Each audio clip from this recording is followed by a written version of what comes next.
and Congresswoman Jinky, Attorney Chrissy.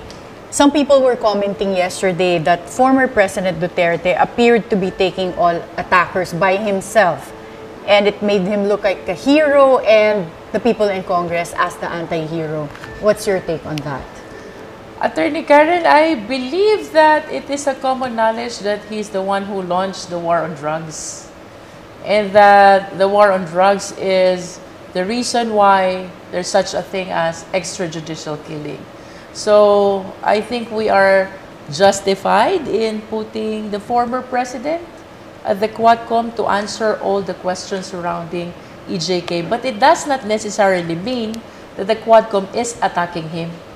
We're only wanting him to shed light as to the implementation of war on drugs and why it resulted to more than 31,000 victims of EJK.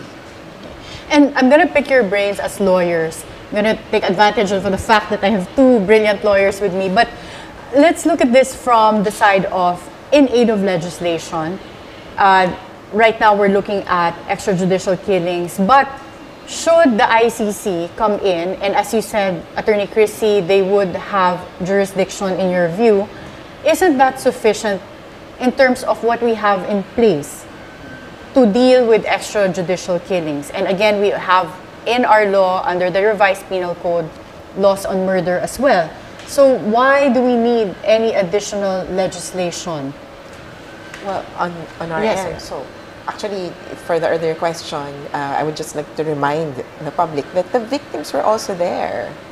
And the congressmen were representing these people in a confrontation in the first time that the policy has been challenged officially. If you look at, I mean, historically, the government has not looked into the EJK policy.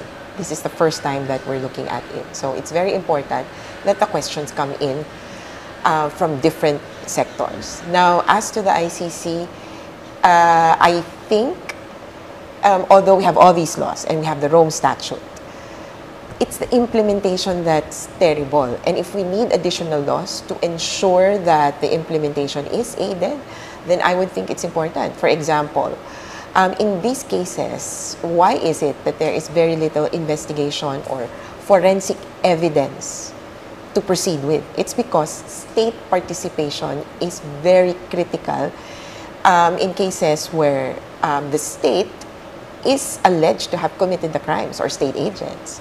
And definitely they will not be investigating it.